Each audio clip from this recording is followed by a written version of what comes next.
Today's episode is sponsored by Civic, Chino Valley Islamic Center. Assalamu alaikum, everyone. You know, one thing I would love to feel is the feeling that Yusuf alayhi salam had when he finally was reunited with his family. After, as many mufassirin, many scholars have said, after about 4 decades, 40 years of being apart and separated from his family. We know all of the trials that Yusuf alayhi salam went through, and those trials were ordained by Allah subhanahu wa ta'ala through his qada and qadar. And we know that those trials were meant to build Yusuf alayhi salam so that he becomes who he became, alayhi salatu wassalam. Not only a noble prophet, but also a source of mercy for the people of his time, and also, and most importantly, a role model for us today. After going through so much difficulty, so much injustice, Allah subhanahu wa ta'ala concludes his story with a dua that Yusuf alayhi salatu wasalam made. You know, imagine the joyous moment. In that joy, he didn't sit and reflect and remember all the difficulties that he went through. He didn't sit and mope and whine and why this and how come this and my life was so difficult and it was through it was me who came and it was me who persevered and it was me who built my reputation. No, rather with the utmost humility and gratitude to Allah. Yusuf alayhi salam said, Rabbi, قد آتيتني من الملك وعلمتني من تأويل الأحاديث فاطر السماوات والأرض. O my Lord, you taught me how to understand the religion, how to understand your revelation.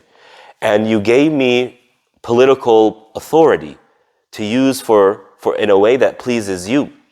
فاطر السماوات والأرض. You are the one in your knowledge who built the universe around me. And then he says, أنت وليي في الدنيا والآخرة. O Allah, you are my guardian in this life and the afterlife. Imagine this. You are a prestigious individual, the second most powerful person in the superpower of the time.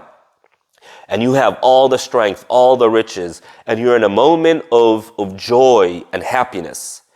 And in it, you acknowledge that the only reason you are there is because Allah is your guardian.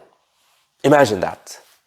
Imagine, dear brothers and sisters, if like Yusuf alayhi salam, we maximize this meaning of Allah being our wali, Allah being our guardian, and we make dua to Allah saying, Oh Allah, you are my guardian, help me make this decision. Oh Allah, you are my guardian, help me make the best out of this circumstance. Oh Allah, you are my guardian, pave the road for me. And then the crux, the climax of his story is not where he reached in this world, but rather where he hopes and aspires to be in the afterlife. Because when he said, Oh Allah, you are my guardian, and acknowledged that the only reason he is in the status that he is currently in is because of Allah, rather, on top of that, Allah is my guardian in where I am in the afterlife. And so he says, Tawaffani muslima wa alhiqni bis-salihin.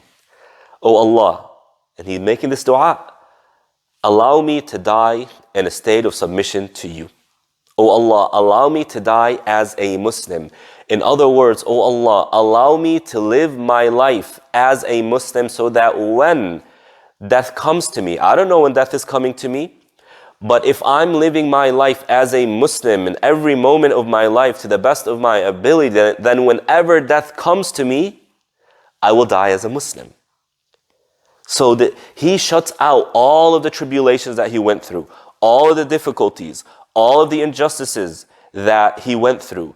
He ignored the fact that he is a powerful person with all the riches in the world. He ignores the fact that he saved the lives of countless people because he managed the economy in the famine of that time. And all he can think of is, when I die, oh Allah, allow me to die in a state of submission to you. He was not deceived by his status. He was not deceived by the success of the moment or the success of the past. He didn't feel confident that I gotten through all of these things before, therefore I'm guaranteed to get through anything in the future. Rather, with the utmost humility and gratitude to Allah, he said, "Oh Allah, allow me to die in a state of Islam and allow me to follow the path of the righteous." So we make the same dua. توفني يا ربنا توفنا مسلما وألحقنا بالصالحين. والسلام عليكم ورحمة الله.